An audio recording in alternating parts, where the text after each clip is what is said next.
Whenever I ask a classroom full of young writers what makes for a good character, one of the first words they always say is relatability, which, interestingly enough, seems to be a distinctly 21st century priority. Readers seem now to like their characters the way they like their memes and influencers. Relatable. Which is why I'm here.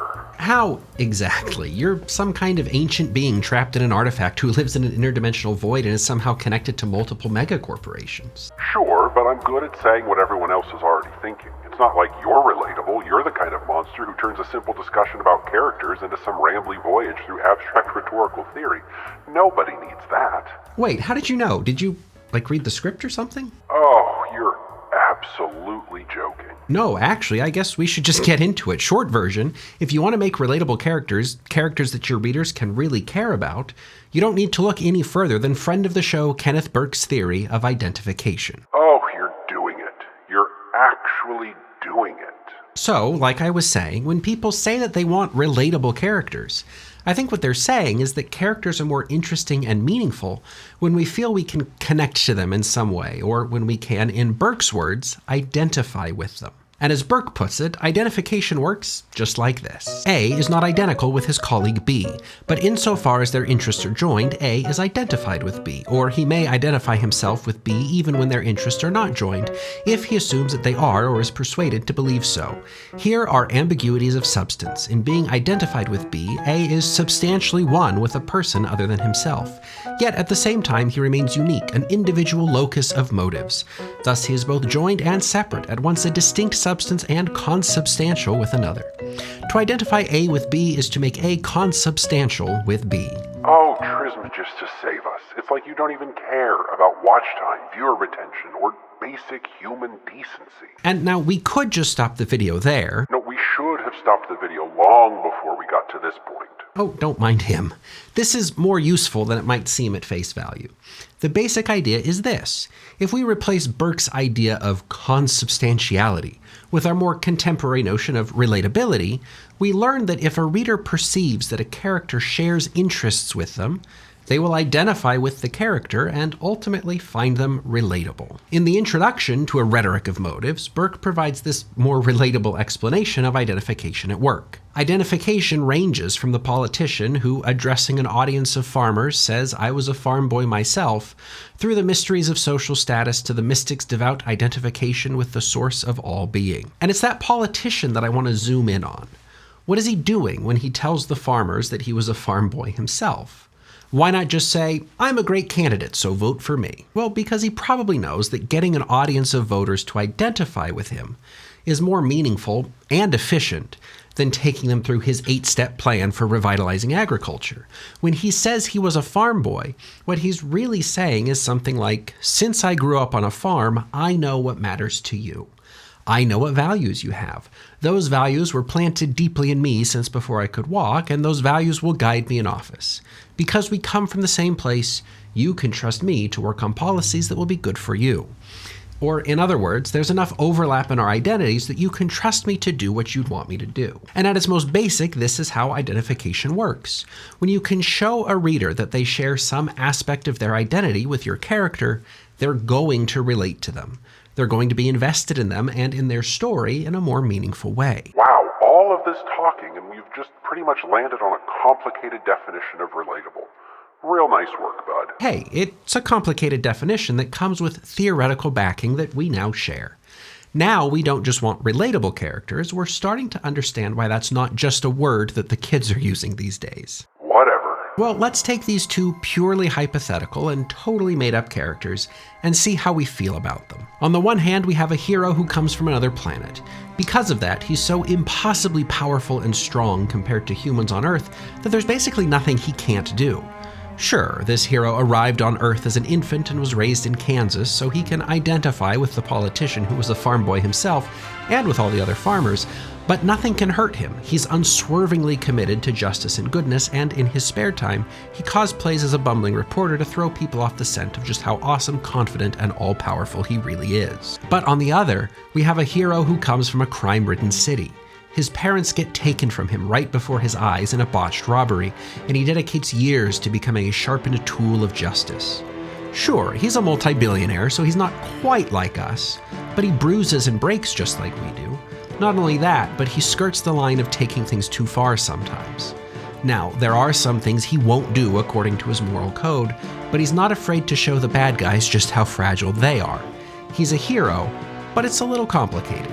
Deep down, he's a brooding, antisocial analyst and detective, but he pretends to be one of the social elite so nobody will suspect the darkness hiding beneath the surface. If we're reading these characters through the lens of Burke's identification, it's easy to see why so many readers would find our second hero more relatable. I mean, just think about who our readers probably are. Is it more likely that they will be supremely self-confident and nearly omnipotent aliens who just pretend not to be as good as they are so people won't feel bad? Or that they're antisocial humans doing their level best to make the world a better place while pretending that they're more comfortable in the world than they really are? This is incredible. And now are you calling our viewers nerds? Well, if I am, let's just say that it takes one to know one. Wow, you could say that again. It takes one to know one. Brilliant. Anyway, making a relatable character is not just about showing your viewer that they have recognizable backstories or occupations. Sure, farmers can relate to a farm boy because of farms, but under the surface, the politician hopes that the farmers will identify with deeper character traits. Maybe something like being hardworking, close to the land, and good with cows. This might surprise you, but I was never a farm boy myself. So more important than writing characters who are just blank-faced 18-year-olds with mythical potential in order to appeal to a young adult audience is to write characters who have personal traits and qualities that resonate with your readers. Your characters will become relatably human when they appear, believe it or not, relatably human, which gets to another key difference between our two original superheroes that I made up, brand new, fresh, just for this video. I had a teacher once who had a habit of asking when we were workshopping each other's work, how is the speaker implicated? It was a question he asked whenever a poem or essay portrayed the speaker as incomparably awesome and always faultless. Oh, you wrote an essay where you are the only one who is right and everyone else is stupid and bad? That must be nice, but it's not reality. So how is the speaker implicated? The first hero's shortcomings are a performance. They're an act he puts on to make his immeasurable perfection seem more relatable. The second hero is withdrawn, vulnerable as much to bad guys as to his own inner monsters, and willing to flout external rules in his singular pursuit of justice.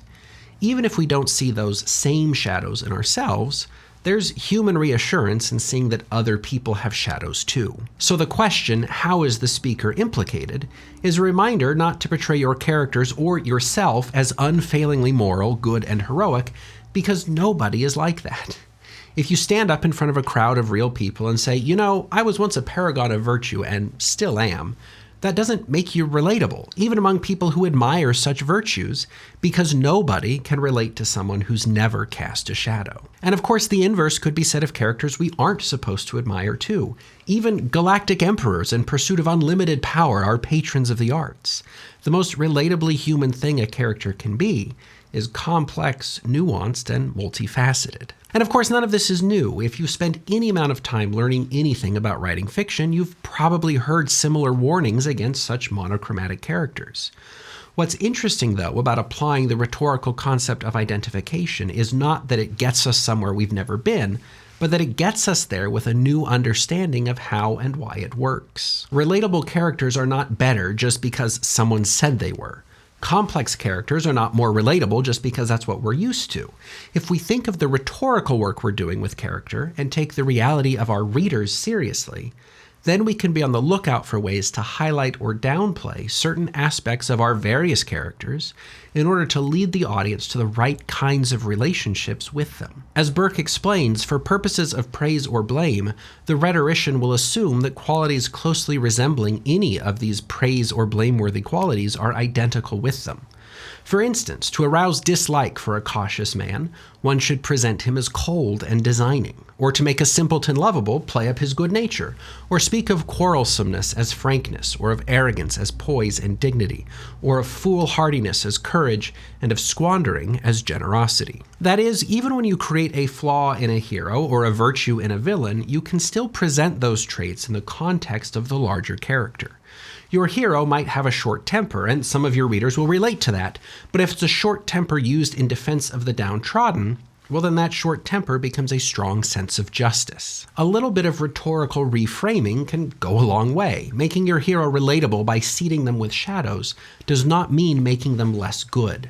So they dangle bad guys off roofs to get confessions out of them. But did you notice that they only dangle bad guys off roofs? And yeah, your protagonist might be timid and quiet, but that just shows us what a deeply thoughtful person they are. So Burke's explanation of identification not only tells us why relatable characters are relatable, because they share certain key traits and interests with readers, but it also shows us how to do it by presenting those traits in ways that can further endear us to a character.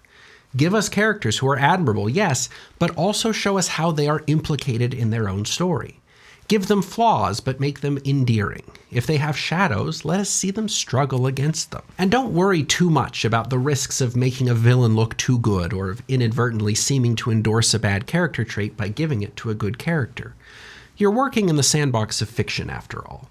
As Burke puts it, once you think of the imaginal not as inducements to action, but as the sensitive suspension of action, invitations that you might fear in rhetoric can be enjoyed in poetry. Or in other words, literature gives us the chance to see the full range of human behavior in action without actually having to endure its consequences. So, to summarize, if you want a character to be relatable, find the traits in your reader that your character can share.